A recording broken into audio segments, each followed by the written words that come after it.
Police को jail में डालो, इनकलाब जिंदाबाद, भाकपा माले जिंदाबाद, नफरत की राजनीति नहीं चलेगी, हिंसा और नफरत की राजनीति नहीं चलेगी, सांप्रदायिकता मुर्दाबाद, पुलिस प्रशासन का सांप्रदायिकरण हमें बर्दाश्त नहीं,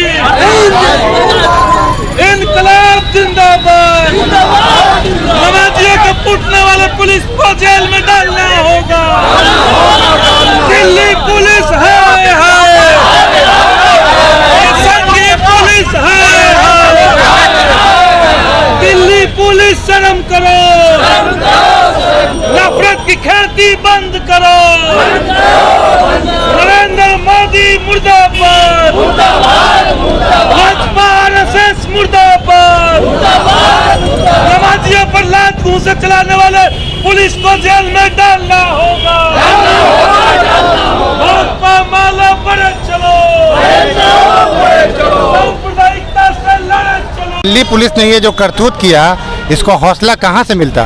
देखिए, दिल्ली पुलिस जो है वो केंद्र सरकार के अधीन आती है और लंबे समय से हम ये देख रहे हैं कि किस तरीके से भाजपा ने अपने फायदे के लिए, वो उनका चाहे प्रोपेगेंडा का फायदा हो या राजनीतिक तात्कालिक कोई फायदा हो, अपने फायदे के लिए दिल्ली पुलिस का इस्तेमाल किया है। दिल्ली दंगे जब हो रहे थे, जिसमें खुल करके बीजेपी और आरएसएस के लोग दिल्ली के मुस्लिम बहुल इलाकों में जाकर के वहां पे दंगा फसाद किया, वहां लोगों को पीटा जलाए गए, लेकिन दिल्ली पुलिस ने कार्रवाई की है सिर्फ मुसलमानों के ऊपर। तो उसी समय से हम देख रहे हैं, और जो 8 तारीख को घटना हुई, जुमे का नमाज को भी कोई दिक्कत नहीं थी, और ये पहली बार भी नहीं हो रहा था। सड़क के किनारे लोग साइड में पढ़ रहे थे क्योंकि अंदर स्पेस भर गया था। उस मस्जिद में 2 शिफ्ट में नमाज होता है, दोनों शिफ्ट में इतनी भीड़ होती है कि कुछ लोग सड़क के किनारे नमाज पढ़ते हैं। चलिए, पुलिस को लग गया कि चलिए गलत है, तो आप नमाज पढ़ लेने देने होते, वो पढ़ ले तो उसके बाद आप पूछते कि भाई आप यहाँ क्यों कब पढ़ रहे हैं नमाज। लेकिन नहीं, चूंकि इनको दिखाना था अपने आकाओं को, नरेंद्र मोदी और अमित शाह को दिखाना था कि हम देखो मुस्लिम के प्रति नफरत में तुमसे भी आगे हैं और तुम्हारा वफादार है, और इसीलिए नमाज पढ़ते हुए लोगों को पैरों से पीटा गया, फिर मुख घूसे से पीटा गया।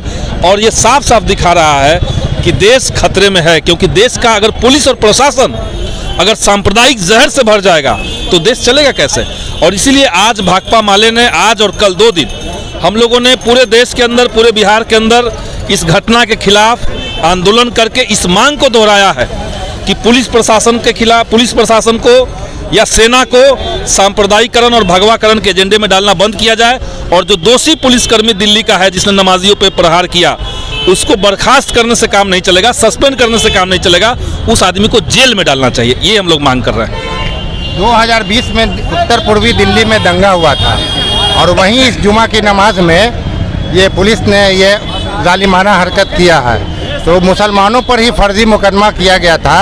अब मुसलमान कोर्ट से बाइज्जत बरी हो रहे हैं, तो मुसलमानों का दिल जीतने के लिए या दिल्ली की जनता का भरोसा जीतने के लिए दिल्ली पुलिस को अब क्या करना चाहिए? देखिए, दिल्ली पुलिस को तो सबसे पहले, अगर वो पुलिस है तो वो एक संवैधानिक जगह पे है। दिल्ली पुलिस सरकार का नहीं होता है, सरकार का दुमछल्ला नहीं होता है, उसको स्वतंत्र तरीके से काम करना चाहिए। लेकिन इसका ट्रैक रिकॉर्ड नहीं है। ट्रैक रिकॉर्ड आप देखें, दिल्ली दंगों के अंदर पुलिस ने जितने लोगों को अरेस्ट किया वो तो एक एक करके छूट रहे हैं, उनके खिलाफ कोई सबूत नहीं है। लेकिन जिनके खिलाफ सबूत है, प्रवेश वर्मा भाजपा के सांसद मंच से गाली दे रहे हैं मुसलमानों के खिलाफ, लोगों को एकजुट कर रहे हैं कि उनको मारो, उनको पीटो।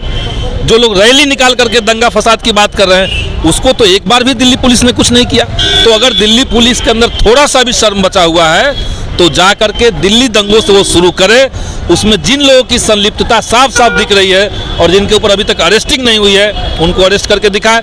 उसी दिल्ली दंगे के नाम पर आप देख लीजिए, उमर खालिद हम लोग के साथ पढ़ने वाला एक छात्र, उसी दिल्ली दंगे के नाम पर उसको जेल में डाला हुआ है, उसके बेल पे कोई सुनवाई नहीं हो रही है। तो हमने तो देखा कि भाजपा शासन में आते ही न केवल पुलिस प्रशासन को, न केवल मुख्य धारा की मीडिया को, बल्कि देश के समूचे तंत्र को, यहाँ तक कि न्यायपालिका को अपने जेब में रख लिया। 2 दिन 3 दिन पहले पश्चिम बंगाल के हाई कोर्ट के जज जिस तरीके से मोदी के आगे आगे घुटना टेक करके दंडवत हो रहे थे, इस देश के लिए इससे बड़ा शर्मनाक चीज़ क्या हो सकता है कि हाई कोर्ट के जज को आप भाजपा में शामिल करवा ले रहे हैं, जिसका टेन्यूर बचा हुआ है उसको आप भाजपा में शामिल करा करके उसको पद दे रहे हैं, और उससे पहले उसको आपने अपने पक्ष में निर्णय उनसे लिवा लिया। तो देश को बचाना है तो इसलिए 2024 में भाजपा को यहाँ से खदेड़ना होगा, और भाकपा माले इसके लिए प्रतिबद्ध है, इसके लिए संघर्षरत है। धन्यवाद। ये जो घटना हुई है ये बहुत ही और तानाशाही घटना है, क्योंकि आप किस जगह और किस देश में किस कानून में ये लिखा है कि इबादत करते हुए लोगों को आप पैर से और बूट से मारिए। कोई भी हो, वो कोई अगर अपने भगवान को याद कर रहा है, प्रार्थना कर रहा है, तो वो उसको आप बूट से मार रहे हैं, ये मतलब कहाँ का कानून है? ये इससे बड़ी बर्बरता तो शायद देखने को नहीं मिली है अभी तक। तो ये इसके खिलाफ हम लोग आज सड़कों पे उतरे हुए हैं। ये किसी भी हद स्थिति में इसको बर्दाश्त नहीं किया जाएगा, और ऐसे दोषी अधिकारी के खिलाफ वो सिर्फ बर्खास्तगी से काम नहीं चलेगा, उसे गिरफ्तार करके कड़ी से कड़ी सजा दी जाए।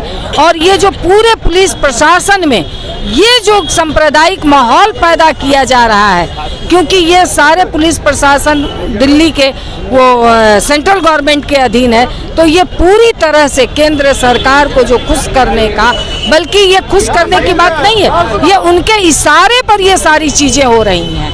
क्योंकि आप देख लीजिए कि मोदी यहाँ आते हैं तो किस तरह की भाषा का इस्तेमाल करते हैं, अमित शाह आते हैं तो किस तरह से पालीगंज में लफंगई भाषा का इस्तेमाल किया है, तो ये उसी का एक्सटेंशन है। तो इसके खिलाफ उस व्यक्ति को, उस अधिकारी को तत्काल गिरफ्तार करके कड़ी से कड़ी सजा दी जाए, नहीं तो इसके खिलाफ भाकपा माले पूरे देश में 2 दिन का अभियान चलाया है और आगे भी लड़ाई लड़ी जाएगी। मैडम क्या नाम हुआ? शशि यादव, भाकपा माले केंद्रीय कमेटी सदस्य।